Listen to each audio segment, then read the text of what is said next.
নমস্কার বন্ধুরা, সাধনা কিচেন ব্লগে সকলকে স্বাগত জানাই। আবারও চলে এসেছি অন্য একটা নতুন রেসিপি নিয়ে। যখন পটল খেতে ভালো লাগবে না আর একঘেয়েমি মনে হবে, তখন এইভাবে পটলের ভর্তা রেসিপি একবার বাড়িতে বানিয়ে দেখবেন। গরম গরম ভাতের সাথে দারুণ লাগে আর খেতেও কিন্তু খুবই সুস্বাদু। তাহলে রেসিপিটা এবারে চটপট দেখে নেওয়া যাক। তার জন্য পটল নিয়ে নিয়েছি 1 কেজি। এবারে পটলগুলোর খোসা আমি ছাড়িয়ে নিয়েছি।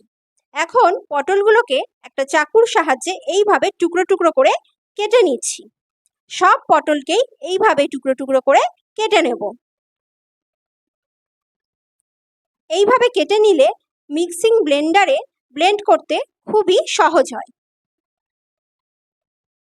এবারে এই পটলের টুকরোগুলোকে এই ব্লেন্ডিং জারে ঢুকিয়ে ভালোভাবে পেস্ট করে নেব।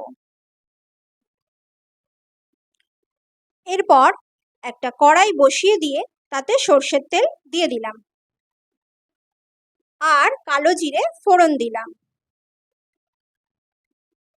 এরপর একটা শুকনো লঙ্কা দিয়ে দিলাম। এখন পেঁয়াজ কেটে রেখেছিলাম, এইভাবে পাতলা পাতলা করে সেটাও দিয়ে দিলাম। পেঁয়াজটাকে একটু লাল করে ফ্রাই করে নিতে হবে। গ্যাসটা মিডিয়ামে রেখেই ফ্রাই করে নিচ্ছি। আর দুটো কাঁচা লঙ্কা দিয়ে দিলাম।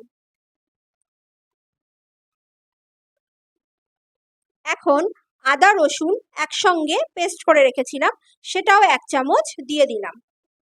এখন এই সব মশলাগুলো ভালোভাবে নেড়েচেড়ে একটু কষিয়ে নিতে হবে। এরপর পরিমাণ মতন নুন দিয়ে দিলাম। নুন দেওয়ার পরে জিরে গুঁড়ো 1/2 চামচ, ধনে গুঁড়ো 1/2 চামচ দিয়ে দিলাম আর হলুদ পরিমাণ মতন দিলাম। এখন সব মশলাকে আবারও একসঙ্গে নাড়াচাড়া করে নিলাম।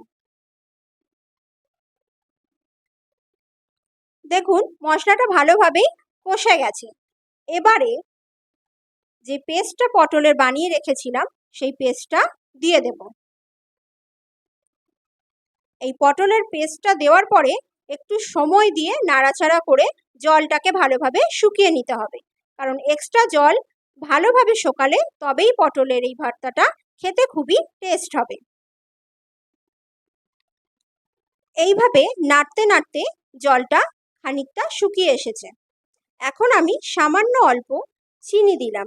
এতে নুন আর ঝাল আর এই চিনির এই ব্যালেন্সগুলোর সমতা বজায় থাকবে।